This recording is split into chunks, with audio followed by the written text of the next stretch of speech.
Merci beaucoup, très content de vous recevoir dans cet espace que désormais j'appelle l'espace Banacité. Hein? Vous savez que vous êtes toujours le bienvenu s'il faut discuter, s'il faut informer.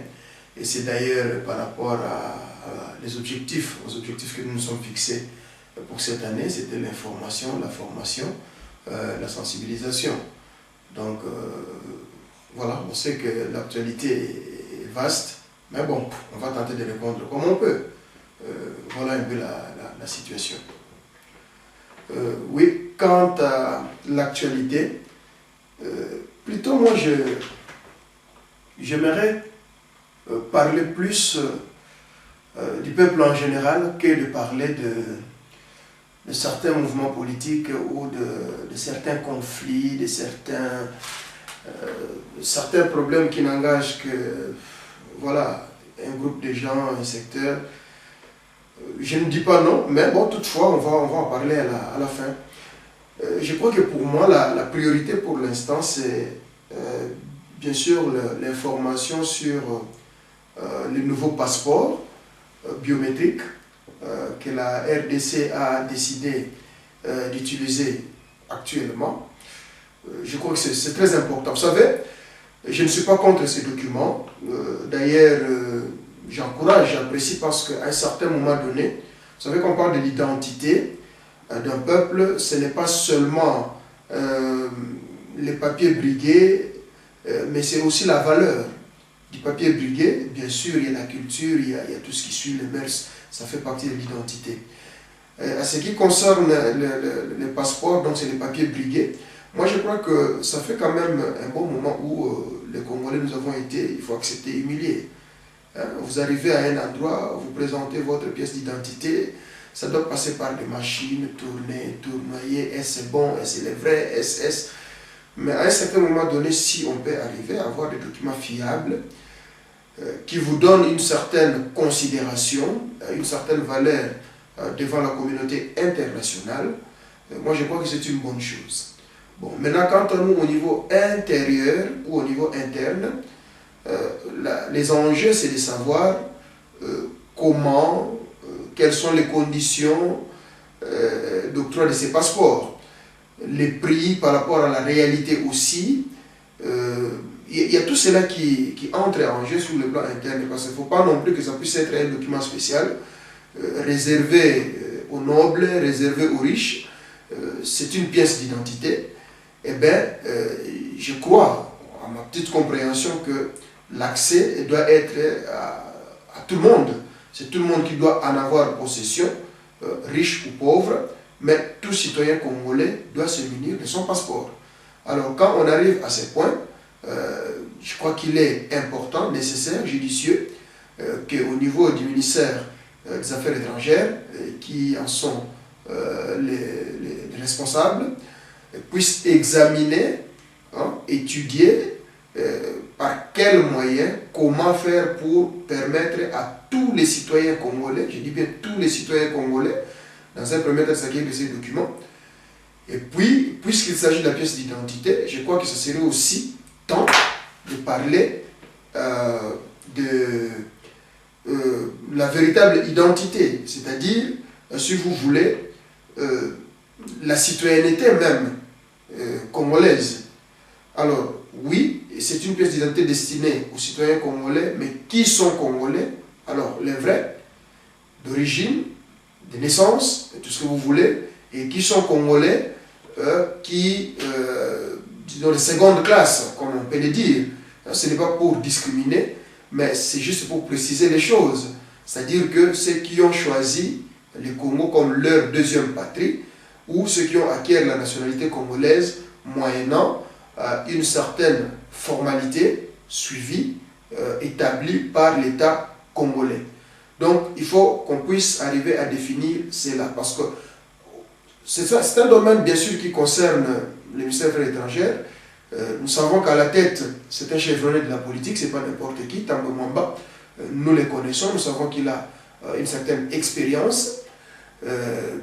La grande question, moi je pense que, outre cette question de l'identité, puisque c'est lié, n'oubliez pas, nous avons appris Et d'ailleurs, j'en profite par cette vidéo, par votre présence ici, et pour pouvoir lancer ces messages, je sais que c'est suivi, je sais qu'ils les suivent, pour qu'on ait une palette d'informations, une large information sur la nouvelle réglementation même de l'octroi de visa congolais.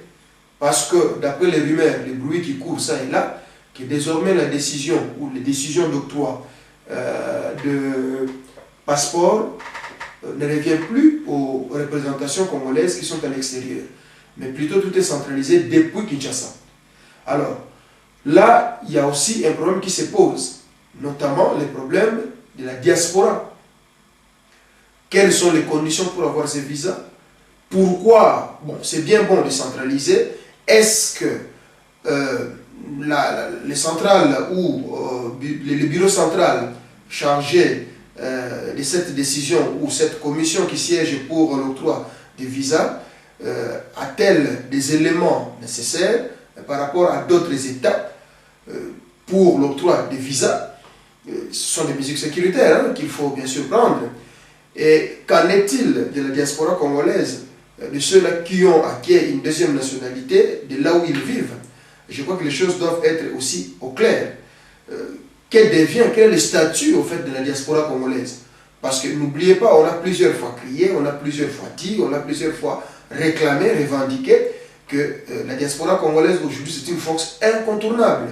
Qu'on le veuille ou pas, sur le plan social, sur le plan économique, et aujourd'hui une véritable dynamique, voire d'alternative politique qui se met en place. Est-ce ces mesures prises sont pour des raisons sécuritaires au niveau national, ou c'est pour chercher aussi à contrôler cette diaspora qui devient une force politique importante pour les pays? Donc nous aurons besoin de tous ces éléments, qu'on nous explique clairement pourquoi cette décision, les fonctionnements, les statuts de la diaspora, que feront les Congolais qui sont à l'étranger et qui ont acquis des nationalités des pays où ils sont pour le retour dans leur pays, parce qu'on ne doit pas quand même les interdire le retour dans leur pays. N'oubliez pas que ce sont eux aussi qui constituent une bonne partie du pilier de l'économie nationale, au niveau local surtout. Donc ce sont toutes ces questions, je crois, qui nous préoccupent pour l'instant, étant responsables politiques, pour que la population ait la vraie, la bonne information, afin d'éviter les rumeurs qui feront croître des malentendus et qui finalement feront encore monter, une fois de plus, les tensions d'une manière inutile. Donc c'est très important. Toujours dans ce domaine, vous savez, tout n'est pas à rejeter. Il y a des choses qui sont positives plutôt, qu'il faut encourager.